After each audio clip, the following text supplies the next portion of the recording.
Good morning. Oh, don't mind all my ear candles, my other things. Gosh, what a dark world we live in.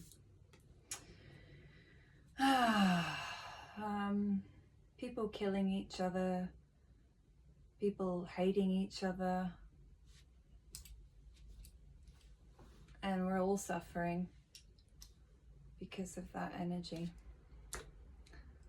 Let's change it by working on ourselves and becoming better people, no matter what race, religion, not religion, scientific, spiritual beliefs, whatever. Political, even though I think politics are bullshit generally, no matter who you believe is great. I think they're all shit. But anyway, because it's the business, baby. And if you're in the business,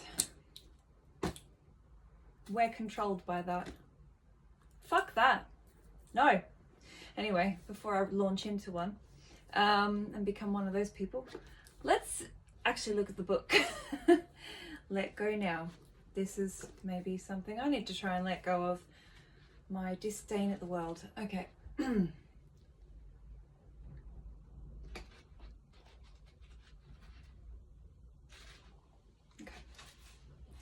No way. Oh, this happened yesterday. I got the pause and reflect. The universe is telling me, pause, reflect. Choice is a wonderful thing. I'm going to read the page today, but I'm also going to read Detachment lesson number 30 on the other page. But let's just go to this first. Choice is a wonderful thing. Choosing wisely is even better. A wise choice often is to do nothing. Today might be a great day to practice not responding, not doing anything, when the inclination to get involved first presents itself. Wow, that's quite... To step away from a situation affecting a loved one is one of the hardest things we might ever choose to do, but it will likely be the right choice to make. It's almost like that tough love, cruel to be kind of energy, You can't take someone else's path and pain away from them. They have to walk that pain or endure that pain and walk that path for themselves to be able to reap the benefits and the strengths that can arise from that pain and that path. Definitely true. Be courageous doesn't mean you can't support someone, but from a respectful distance, respecting their journey and their pain. Okay, sorry, I continue. Be courageous. The willingness to make the right choice is generally no more than a prayer away, or whatever you want to replace prayer with. If you believe prayer works, that's great. I do actually. But also if you have any other spiritual beliefs like kind affirmations, sending someone kind thoughts, it's all the same thing. They're just different terminologies. Yada yada, potato potato. Okay, take some time to journal about what's in your mind right now. I think I might do a bit of that later because I haven't done that for a while. But anyway, hopefully that helped. It feels quite relevant to this energy. Empaths, you'll probably get it. All right, so Detachment lesson 30, today's lesson. Detachment is letting decisions that need to be made by others be only theirs. So it's relevant to the other page. Okay, cool. Letting those who journey with us make their own decisions is one of our most difficult lessons, I think. Yeah, we tend to want to stick our noses in other people's business, especially, with loved ones and stuff, and thinking that we know better than they do or we know best. We can offer advice, but we can't walk their path or their pain for them. All right, sorry, I'll start again. Letting those who journey with us make their own decisions is one of our most difficult lessons, I think. We too easily mistake our being together as the invitation to get overly involved in one another's life.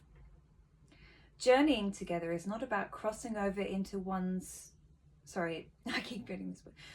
Journeying together is not about crossing over into one another's space. In fact, it's far more likely that it's about the exact opposite. about learning to walk together, but not on top of each other. Yeah. We can all remember times in our own past when someone else insisted that we handle a situation their way. Or we can remember from our childhood how it felt when we were reprimanded for trying to do something in our own way. Being trusted with making the decisions that directly determine the next steps of our life is a gift we all deserve to experience. Again, I said, you rob someone of their strengths and their necessary lessons when you impose yourself upon their problems. Unless they've asked you for advice or whatever, but you know what I mean? Like when people are like, you should do it this way, I think you should do that. There's a way to handle those things, but also let people do their thing. Let people make their mistakes. It's good. It is actually really good for people to make mistakes. Anyway, that's how greatness is born. Sorry, I keep doing these hide notes. My brain's going. Okay, I'll read that again. Being trusted with making the decisions that directly determine the next steps of our life is a gift we all deserve to experience. Taking that opportunity away from others, even when we think we're doing right by them, isn't the assignment that God has called us to do. God, spirit, universe, whatever you believe, science, whatever, you know what I mean. I feel like I have to keep putting these little insert notes here just so people, cause some people get very defensive about certain words, and I just think a word is just like a placeholder for an energy. That's how I would think of it. So you can insert whatever word you would deem appropriate, or whatever resonates for you. It's cool. Anyway, this woman comes from a religious, Christian perspective, and that's cool too. God, okay? I mean, yep. When God has called us to do. So taking that opportunity away from others, even when we think we're doing right by them, isn't the assignment that God has called us to do. Giving the decision to whomever it belongs to is freedom. We will only understand this when we practice it. Perhaps we long to make decisions for everyone we love, but doing so is not the expression of love that our loved ones need. They need to be trusted to make their own decisions. Today is a good day to begin the process of trust. Yeah, sorry for all those side notes, but it was sparking off thoughts about, how these things interconnect, these, and the lessons and the learnings that can be taken. Sorry, my brain's going places. Letting someone make their own decisions. I've already covered this, but yeah, let people have their mistakes. Sometimes even when they're begging you to fix it for them, you can't. You can't because you're not them. Your experiences in life, the way you think and feel, is completely different to how that person thinks, feels, and experiences and has experienced life so far. You're not carbon copies of each other. You're different people. You have to be respectful of the differences, and knowing that the lessons they learn from something will be different to the lessons you learn for something, even if they might be on an adjacent kind of energetic thing, about, I don't know, trust or forgiveness or something like that. They've got to walk their path. They've got to make their mistakes, just like you've got to walk your path, make your mistakes. And it's about learning how to trust that their inner voice and what they need will be taken care of without your input, without your trying to impose yourself on their lives. It's not good.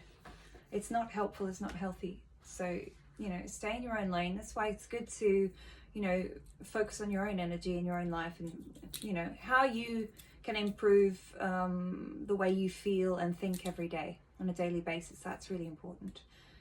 And the way that you treat that has a direct influence on the people around you and, whoever is tuning in and tapping into your energy, however that happens. So, yeah, do your thing, stay in your lane, be yourself, and let that energy heal yourself and others, and, without being manipulatively in control and coercive with that control. Cool. All right, great. Detachment Lesson 30. Thanks for watching. Hope it helped.